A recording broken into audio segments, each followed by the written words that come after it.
партоби ҳаштуми Starship 4 сония пеш аз парвоз лағв карда шуд.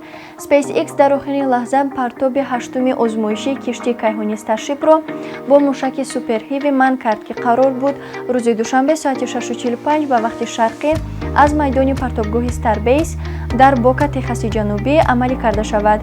гуфта мешавад, ки дар ҷараёни амалиёти пеш аз партоб дар ҳар ду унсури киштии кайҳонӣ Super Heavy ва зинаи боло амалиётҳое ошкор карда шуданд ва аз ин рӯ ширкат 4 сония қабл аз парвоз партобро лағв кардааст.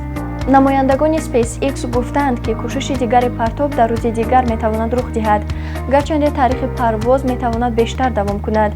ин ҳадди аққал 24 соат вақтро мегирад, вале мо бешубҳа ба шумо хабар медиҳем, гуфт намояндагони SpaceX.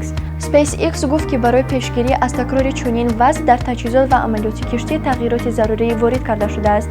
барои кам кардани сӯхтори қисми болои вентилятсияҳо ва системаи тозакунии гази нитроген низ илова карда шудааст.